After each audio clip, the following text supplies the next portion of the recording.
Olá pessoal, tudo bem com vocês? Tô com muita saudade só pra falar, tá? Mas eu fico feliz por saber que vocês estão estudando, estão fazendo as atividades. Eu tô vendo que vocês estão participando do fórum, tô muito feliz por isso, de verdade. Nós vamos falar, dar continuidade aos Estados Modernos, parte 2. E vamos começar a falar sobre a Espanha. A centralização monárquica, ela se deu com a unificação dos reinos católicos da Península Ibérica. E foi através de casamentos que essa união ela aconteceu. Naquele período era muito importante a questão dos casamentos, né? As pessoas elas uniam seus reinos através do casamento. E em 1479, o casamento do rei Fernando de Aragão com a rainha Isabel de Castela foi benéfico para a Península Ibérica. Com os reinos unificados, a luta contra os muçulmanos que estavam invadindo aquele território foi bem sucedida. E os muçulmanos eles acabaram sendo expulsos definitivamente da península. Esses reis eles eram chamados de reis católicos. E eles fortaleceram muito a relação com a burguesia mercantil e eles favoreceram a organização de um novo Estado. Eles investiram também nas navegações e, junto com Portugal, eles foram um dos primeiros a encontrar o continente americano. Vou falar um pouquinho para vocês agora sobre a França. A Guerra dos 100 Anos ela também colaborou com a desestruturação do feudalismo. Houveram revoltas camponesas, e que ocorreram em toda a região, e a peste negra também acabou arrasando populações inteiras. Em 1453, o rei Carlos VII ele conseguiu vencer os ingleses e encerrar a Guerra dos 100 Anos. Quando ainda ele era príncipe, em 1422, Carlos VII recebeu a visita de uma jovem com o nome de Joana d'Arc, que dizia que ela recebia mensagens divinas. Ele acreditou nela e deu para ela um pequeno exército. Esse exército acabou conquistando a cidade de Orleans, e esse ato também ajudou a França a vencer a Guerra de 100 Anos. Com o fim da Guerra dos 100 Anos, trouxe também um outro problema também, né, para a França, que eram as guerras religiosas. Porque a França, uma parte da população abraçou o catolicismo, mas uma grande parte também da população havia aderido ao protestantismo calvinista. E na França, os calvinistas eles eram chamados de huguenotes. Vou falar para vocês um pouquinho do acontecimento histórico que foi a noite de São Bartolomeu.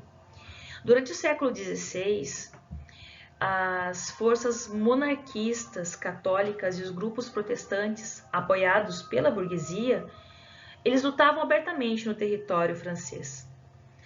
Cidades protestantes não aceitavam a monarquia, não aceitavam a soberania real. E por causa disso, a noite de São Bartolomeu ela foi considerada um dos maiores e mais terríveis conflitos. Ela aconteceu em 24 de agosto de 1572 e Catarina de Médici, mãe do rei, mandou os soldados massacrarem os protestantes nas ruas de Paris. E nesse dia morreram 30.000 a 100.000 pessoas em uma única noite.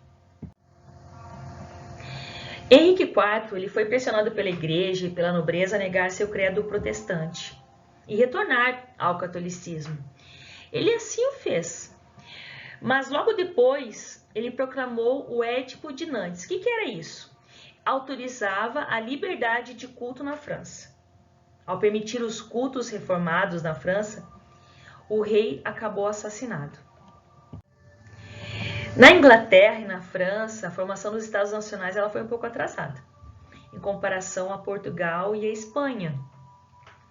O atraso ele se deu pelo envolvimento dessas casas reais na Guerra dos 100 Anos, que só foi encerrada em 1453.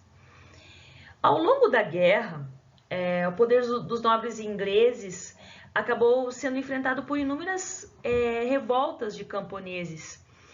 E com isso, com essas revoltas, houve um problema de sucessão dinástica entre duas famílias, que essas famílias elas desejavam o trono inglês. A família Lancaster, que era representada por uma rosa vermelha, e a família York, representada por uma rosa branca. Vou falar para vocês da Guerra das Duas Rosas. Essa guerra foi um conflito que durou mais ou menos uns 30 anos e foi um confronto, na verdade, entre militares pelo comando do Conselho Real.